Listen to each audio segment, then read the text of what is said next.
ये खबर पेट प्रेमियों के चेहरे पर खुशी देने वाली है। केंद्र सरकार ने एक जैसे नियम का प्रस्ताव रखा है जिसमें पालतू कुत्तों का जन्म और मृत्यु का रजिस्ट्रेशन करवाना अनिवार्य होगा। सरकार ये रजिस्ट्रेशन ऑनलाइन करवाने की सुविधा भी देगी।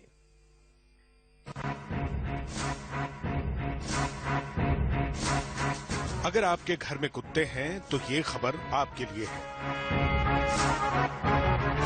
अगर आप कुत्ता खरीदने वाले हैं तो भी इस खबर को ध्यान से देखिए। ये खबर उनके लिए भी है जिन्हें कुत्तों से बेहद प्यार है।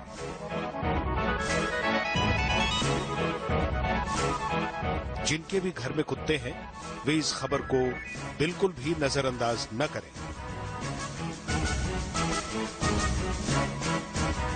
क्योंकि अब आपका कुत्ता ले सकता है आतंकियों से लोहा। आपका कुत्ता ले सकता है मनचलों की खबर।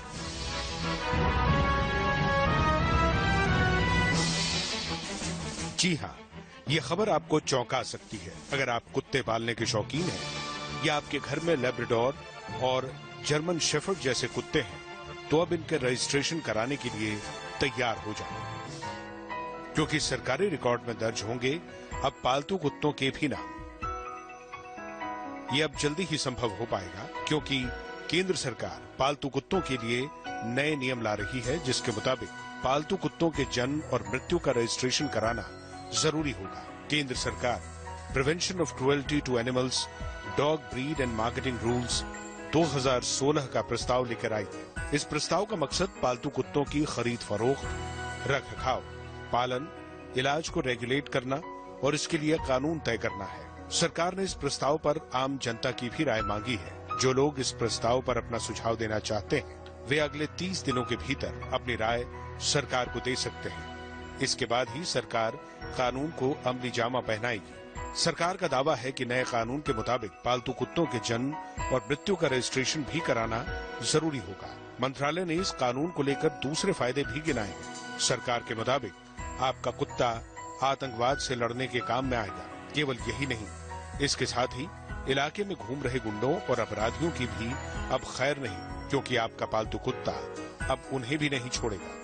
इसके लिए सरकार ट्रेनिंग की योजना बना रही है। सरकार का दावा है कि देश में अब पालतू कुत्तों के लिए ऐसा कानून नहीं बना। इस वजह से पालतू कुत्तों की खरीद बिक्री, जन्म मृत्यु समेत कई जानकारियां रिकॉर्ड नहीं है। ऐसे में इस कदम से पालतू कुत्तों के खिलाफ क्रूरता पर रोक लगाने में भी मदद मिलेगी।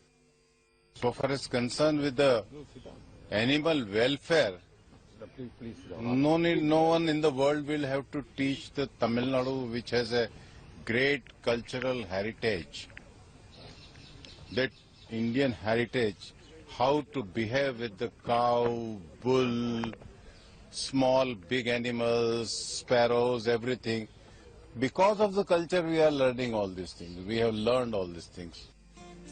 इस फैसले को लेकर डॉग लवर्स भी काफी खुश हैं। हमारे पेट का रजिस्ट्रेशन होने से हमें ये हेल्प होगी कि हम आइडेंटिटी इसकी होने से हमें इसको ढूंढने में आसानी होगी। हम लीगल एक्शन ले सकते हैं और कोई भी अगर हमारे पेट को हार्म पहुंचाना चाहता है उसके अगेंस्ट भी हम एक्शन ले सकते हैं, पुलिस की हेल्प ले सकते हैं।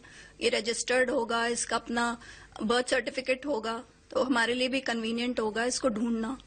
हालांकि सरकारी नियम और रजिस्ट्रेशन की फॉर्मेलिटी को लेकर लोगों के मन में ढेरों सवाल हैं, लेकिन सरकार का दावा है कि पालतू कुत्तों के रजिस्ट्रेशन ऑनलाइन आसानी से कराए जा सकेंगे।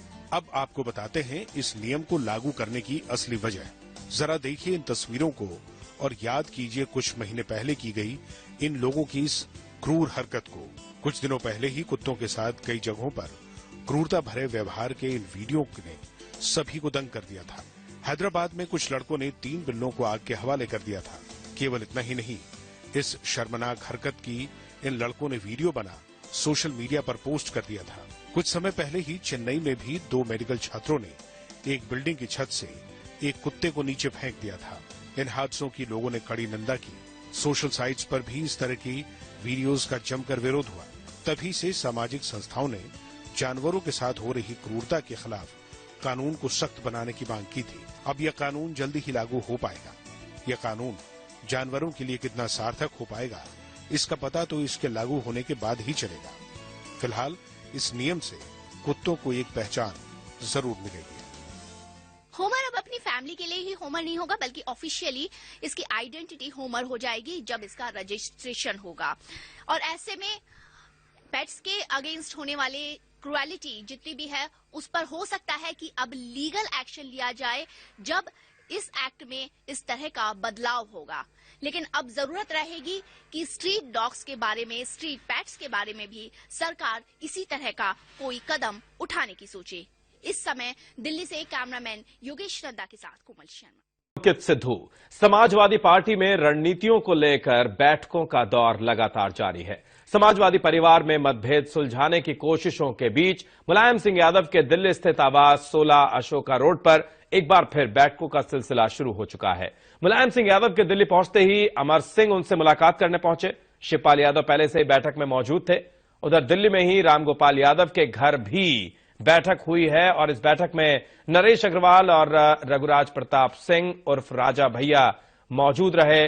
तो अब बैटल ग्राउंड जो है वो बदल गया है। पहले लखनऊ था, लेकिन अब लगता है कि तमाम बैठकें जो हैं वो दिल्ली में हो रही हैं।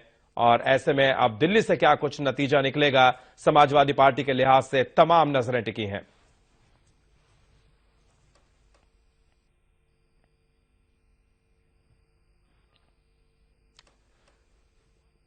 इससे पहले लखनऊ से दिल्ली रवाना होते समय मुलायम सिंह यादव ने कहा कि वो साइकिल को बचाने के लिए दिल्ली जा रहे हैं। खास बात है कि चुनाव आयोग के अधिकारी इस वक्त दिल्ली में नहीं हैं, वो पंजाब के दौरे पर हैं। उम्मीद है कि 13 जनवरी को वो चुनाव आयोग से मिलेंगे। चुनाव आयोग ने 13 जनवरी को दोपहर 12 बजे दोनों पक्षों को एक साथ बुलाया है। दोनों पक्ष एक साथ बैठेंगे और इसके बाद चुनाव आयोग निर्णय लेगा।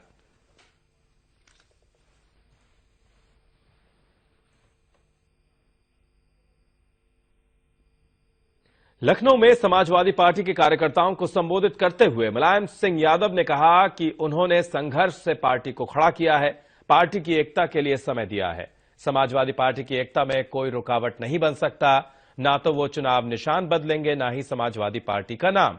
पार्टी के लिए उन्होंने और शिवपाल ने कई तकलीफें झेली हैं, कई बार जेल जाना पड़ा। उन्होंने आरोप लगाया कि रामगोपाल यादव तो अलग पार्टी बना रहे हैं। वो 3 बार दूसरी पार्टियों के अध्यक्षों से मिल चुके हैं। मुलायम सिंह ने कहा कि वो कभी पार्टी को लेकर दूसरी पार्टियों के नेताओं से नहीं मिले। उन्होंने कहा कि वो केवल शादी पर दूसरे नेताओं के घर जाते हैं।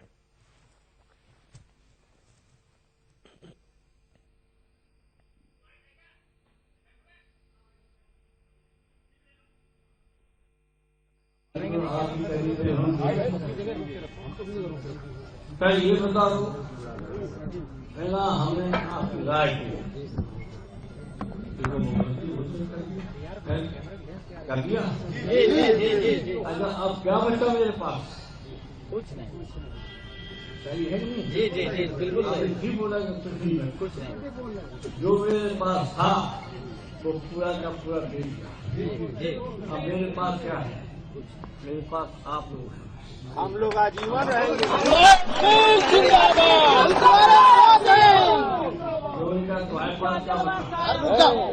मेरे पास कार्यकर्ता है, घटकर हुए हो और जैसा समर्थन दिया, जिनकी बदौलत हम यहाँ हैं, खड़ा हुआ। जी